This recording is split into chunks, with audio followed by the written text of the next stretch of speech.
Welcome.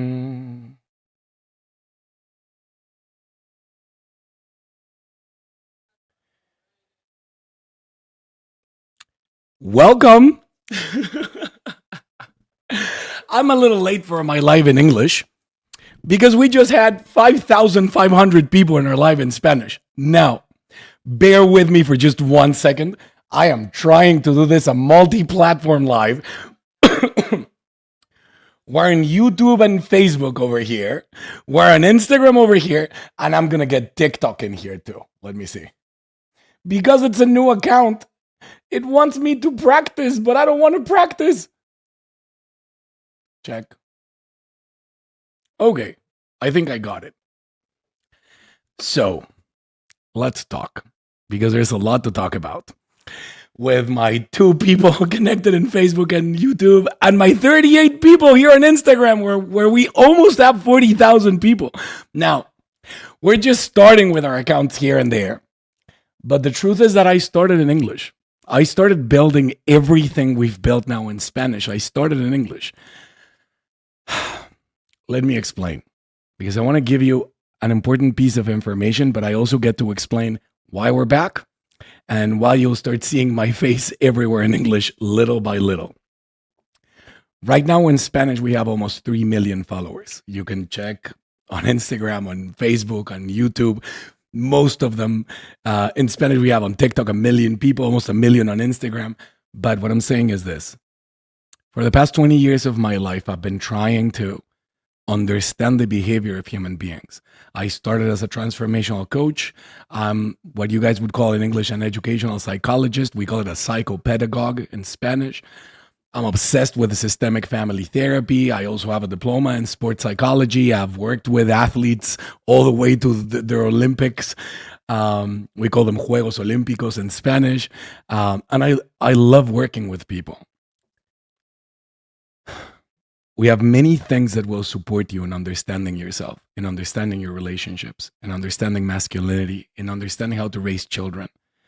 But nothing really works until you have a breakthrough in your understanding of love, of how to create that connection and that love with other people.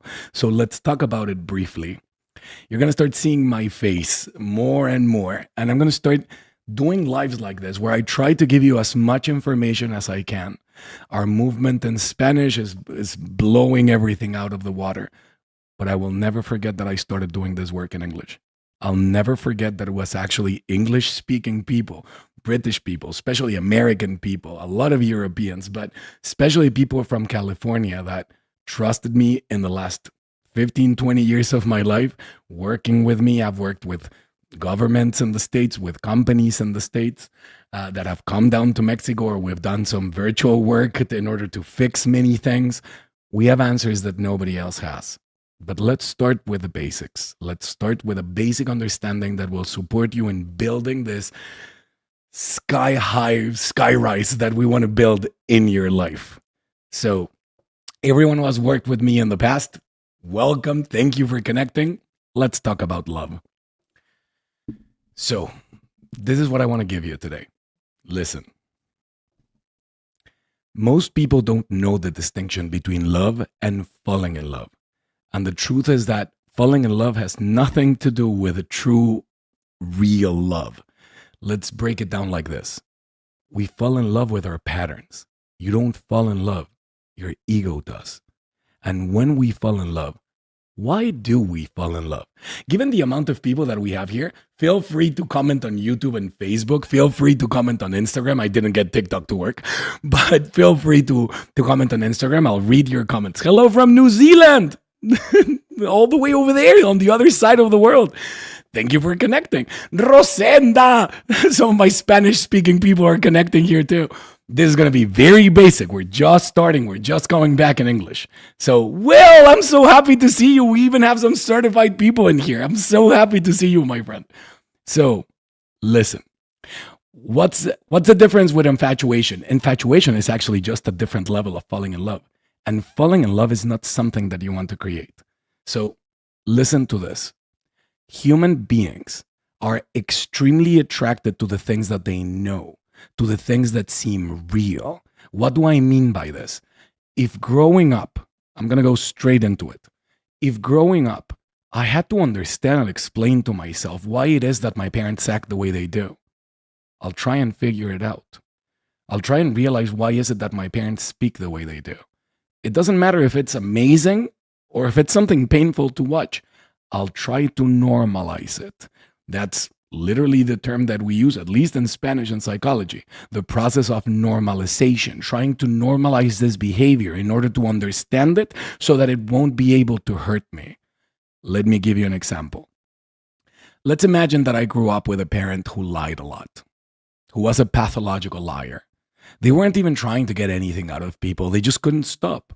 And I grew up with, for example, a mother that we just drove back from the supermarket and my grandmother asked, "Where were you?" And my mother would say, we went to the drugstore and we didn't buy any medicine. We bought food at the supermarket. And then suddenly my dad arrives and says, "Hey, what did you do all afternoon?" And my mom says, "Oh, we went to the beach." But I know we went to the supermarket. And this is a third different version that I just heard of this. This is very confusing, especially because growing up, you don't want to hate your parents. You don't want to think that they're evil. You want them to love you. You want them to understand you. You want them to connect with you. Do you want them to know who you are? Basic 171, Jacob! Many students are showing up. I love this. Sorry, I look at the comments over here. I love this. Now, they're asking me, when you ask for volunteers, do you pick them from here on YouTube or Instagram? We won't have volunteers today because we're talking about falling in love and love. But yes, if you speak Spanish too, and you look at the live that I just did in Spanish, we'll get there. We'll get there. At some point, I'll start inviting people in the way I do in Spanish constantly so that you can see what we can do just by looking at people. And many of the people looking right now and connected to this live know exactly what I'm talking about because I've been doing this for 20 years and they've seen me do it. And you'll see it. When we go into the biologies of human beings, you'll learn a lot about it. But first, I need you to be able to distinguish and be able to create true connection. So, I don't want to hate my mother. I want to understand her. I want to understand her behavior. I want to understand why she acts the way she does. I want to believe that all women must be like this. That maybe all human beings must be like this. That maybe my dad is the same. That in every romantic relationship, this is how it works. This is just how it functions. And in order to feel the peace of mind, like I already understand something and I know how it works, I'll start creating something that we know as a belief, a psychological belief. I'm not talking about principles and values. I'm talking about deep down core beliefs about how life works that I will never question ever again. This is why people go to therapy. They go to therapy to realize the unconscious beliefs that have been running their life. Listen to it like this. I don't want to get deeply philosophical, but this is an important distinction to have. Ortega y Gasset was a Spanish philosopher that was probably the guy at the forefront of our philosophical understanding of the human psyche. He was the first one, and you can look for essays written by Ortega y Gasset. You'll realize why there's almost no cities in Spain that don't have at least one little street that's called Ortega y Gasset. I'm extremely proud of him. Ortega y Gasset started writing essays distinguishing between ideas and beliefs. And he would say, this is mind-blowingly important to understand in your psychological journey. He would say, the huge difference between my ideas and my beliefs is that my ideas are mine. I own them. They are like possessions to me. But at the same time, I don't feel confused about where I end and my ideas begin. To give you an example, if I show up at work and my boss suddenly says, "We need to fix this problem. Someone give me an idea. Someone give me an idea." And I just raise my hand. Something pops into my head. And I raise my hand and I go like, "We could fix it like this." And my boss looks at me and says, "The worst idea I've ever heard. I don't want to hear anything about it anymore." I won't necessarily feel like they just called me stupid. Because it was just an idea, and I just made it up right now. We're not talking about my value. It was just an idea. I can share my ideas. I can change my ideas. I can transform my ideas. I can evolve my ideas. I can drop my ideas. Like when you realize that believing something was very stupid, that was an idea, not a psychological belief. Ortega y Gasset would say, my ideas are mine, and I am fully aware of them. I don't think I am my ideas. They're a possession. There's something separate from me.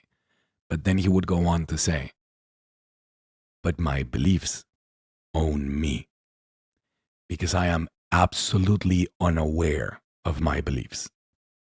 I'm unconscious about them. I don't know what they are.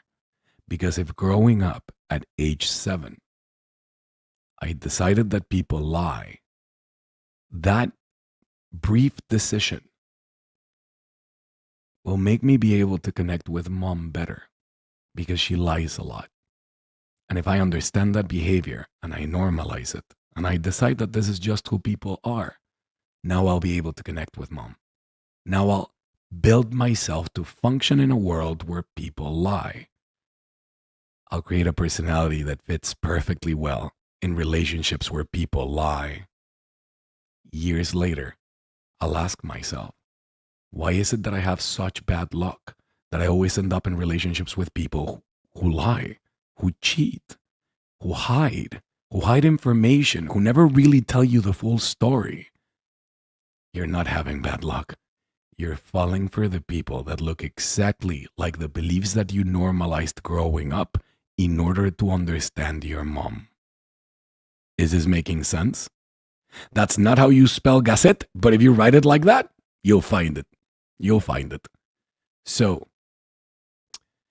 if growing up I decided, listen to me closely, if growing up I decided that all people lie, without me even realizing it, this will become part of the code of who I am, how I understand life, and how I relate to other people. All I need to do is walk into a club, find someone mildly attractive, and all they need to do is act mysterious towards me. They need to not be frontal about everything, not explain who they are, not open up about their beliefs and what they love in life or where they want to go, but actually start pretending like they don't want to open up. They don't want to tell me who they are. They'll tell me a couple of bullshit things about their life, about the world, about blah, blah, blah. And without realizing it, I start feeling ridiculously attracted to this human being. Am I addicted to liars? In a way. I just decided that real people lie. And then as soon as I meet someone who lies, I start sexually desiring them. Falling in love with someone has nothing to do with actually loving them. This is why you fall out of love. Because you didn't know who you were with. You just found someone who graces somehow some of your beliefs and trauma about what men are supposed to be, what love is supposed to be, how you're supposed to be treated. Because one of the most specific beliefs that most people create relationships through is their own self-perception of value. How much they think they're worth. How much they think they deserve. There's even a movie that mentions this. I love it when movies hide profound psychological truths. There's this movie with Emma Watson in it where she says, I think it's called something like The Perks of Being a Wallflower. And she says a phrase like, we only take the love we think we deserve. I repeat, we only take the love that we think we deserve. If I decided that I'm worth 5 out of 10 and someone tries to love me 8 or 9, I'm going to push them away. I'm going to think that there's something wrong with them, that they can't really see me, that they're confused about who I am. I'm going to push them away because I'm going to be afraid that they're going to realize that I'm not that worthy, because the value that I see in myself and the value that you seem to be treating me with just don't match properly. But then in the middle of that, someone treats me a little bit like they care about me, but a little bit like shit. And they go like, you're nice, but you're very broken, right? Like there's something very broken in who you are. And suddenly my ego, everything inside of me goes like, oh, you can see me. You just saw through my soul. You just pierced my mask and my personality and you saw straight into my soul. No, they just treated you exactly the way your beliefs tell you you deserve to be treated. You're going to stay. This is also the reason why I think we've all had this experience. This is also the reason why you walk into a new class, for example, you start high school, you start college, you whatever, you take a new job, and then you meet the people that you're going to work with. You look at them and you go like, no one's attractive. Excellent. I'm going to be able to focus here. Like, I don't like anyone, not romantically. So this is perfect. But then a couple of weeks go by and someone starts arguing about something, and someone starts fighting the boss, and someone starts saying crap here and there. And now you can't stop thinking about them. And now you really want to go out with them. And for some reason, you're starting to desire them. Welcome to step one of falling in love. Your brain, through your unconscious beliefs, because you haven't worked on them, just picked up on someone that acts exactly like a specific stage in your childhood where you needed to understand the world because it was too painful to face. As soon as this person starts behaving that way, even though this should be the most painful thing that you should always run away from, your ego kicks in and you go like, I know this behavior. I know this game. I played it for like 15 years growing up. I know exactly what's happening here. And in that instant, testosterone hits your brain. That's why you start desiring them. If you want to understand the whole hormonal journey of falling in love, I always recommend the same book. Just read Why Him, Why Her by Helen Fisher. And you'll realize that falling in love is nothing but testosterone, dopamine, and oxytocin in your brain. Curves that usually last between 6 and 18 months. No one can be in love for more than a year and a half. And that's why most relationships last like 6 months. They're just a project of a relationship until you realize who you're really with, because everything else was just projection. Your ego saying, this is the right type of person. I know how to play this game. And without you even realizing it, your ego saying, this person treats me exactly like that. This person sees no value in me, just like mom. I know you don't have this conversation consciously in your head. Oh, but your ego does. And we usually call this the false egoic promise. Our egos, in the middle of that situation, chooses this relationship because it kind of feels like you treat me exactly like how people bullied me or treated me growing up. And if I got someone like you to love me, to choose me, I would maybe finally heal the part of my childhood and teenage years that I've never been able to break through. Because if I get someone like you to love me and choose me, maybe my whole childhood just fixes itself, which never happens. Because that's not how true love works. No matter what Hollywood and every TV show in the world has showed you, that's not how true love works, and you know it. How do you know it? Think of love that's not romantic. Think of love that's not impulsive. Think of your best friends. You didn't choose them. Think of the friends that you've had for 10, 20 years, maybe ever since you started going to school. You didn't wake up one day at age 11 and went like, I choose you for the rest of my life. No, you just liked them. And you kept choosing the relationship, and you kept giving to the relationship, and you kept showing up, and you kept showing yourself, and you kept being honest, and you kept trying to make their life a little bit easier because you cared about them, and you liked who they are, and they liked you, and you showed them more of you and more of you, until one day, years later, you just don't understand yourself without this friend. You just don't know what your life would be without this human being. Not because you need them, but because they're such an essential part of who you are, of how you face life, of how you connect with people. Because true love happens slowly, by staying and choosing and opening up and choosing and not having any weird expectation of what you should get in return. This is how you created the relationships that you have with your family.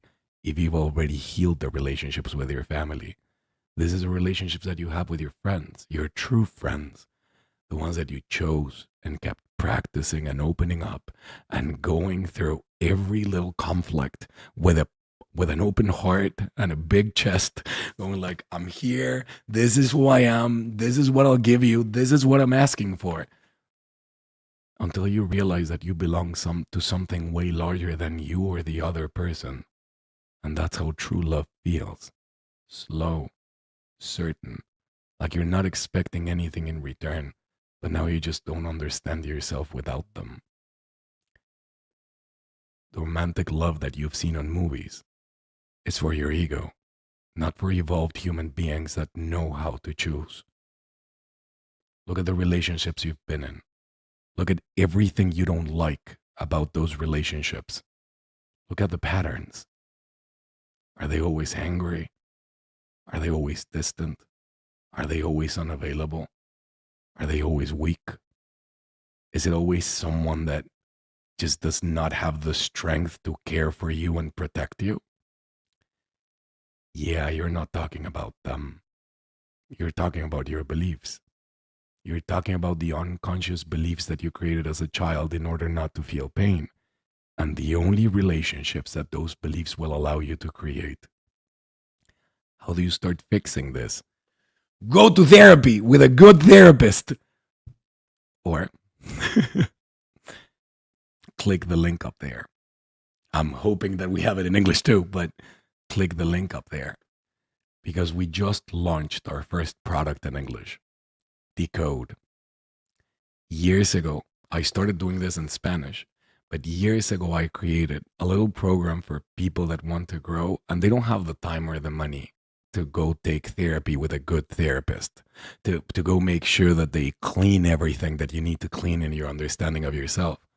After working with more than 100,000 people in my lifetime, in the last 20 years at least, I discovered what I believe are the 6 basic principles for people to actually start functioning in relationships. Especially in the most important relationship that you'll ever have, your relationship with you. Your understanding of who you are, what you need, why you created the mess that you created in the past, and who you get to be in order to actually create the relationships that you deserve. If you're ready for that, it's $27, and we have 11,000 people going through this program in Spanish. It's time to support people in English too. This is our little love letter saying, we're back. And if you want to grow, this is the right space. Little by little, I'll start showing you everything we've developed in the last 20 years. If you're a parent, this is an amazing space for you. I'm a parent too, and I teach a lot of parenting in Spanish. If you Google my name in Mexican social media, you're going to see me everywhere. They're interviewing me everywhere. We're really happy to be able to offer this, to support people in their relationships, in their understanding of themselves. Years ago, I realized that this world was not what I expected. I did not find the world that I thought I was going to find when I became an adult. And there's 2 types of people in front of that. The people that will complain for the rest of their lives that other adults before them are shit. And the people like me, and like many of you, who don't care about what people did in the past. I care about the world that I'm leaving back for my children. And I won't stop until I create the world that we all deserve. One by one. Until there's no more life in this body, baby. But there's still a lot. So stay close. If you want to start working on yourself, go up there and see if there's a link for you to get Decode, the 6 audio session that you can start doing at your own rhythm, like 11,000 people in Spanish right now. And start working on yourself at your own time. Do it on your phone. Do it as you're jogging. Do it as you're driving instead of just listening to stupid things on the radio. Actually work on yourself. It's not just information. There's exercises in there. There's risks that you get to take. There's people that get stuck in one of the sessions for maybe a month as they gather up the courage in order to face what they get to face. But if you read Spanish, just read the reviews. Read what people are creating, because we won't stop. Welcome to RGP Development. We're back in English, and you're going to start seeing my face everywhere. We have answers that people really need. And it's time to have this for everyone. I love you guys. Thank you for connecting this little while. And get ready, because this summer we're going to have our first massive RGP Method event in Spanish. Give me a year, and we'll have the first massive one in English. I love you guys. I'll see you very soon. Bye, YouTube and Facebook, and the 6 people watching. I love you guys. I'll see you very soon.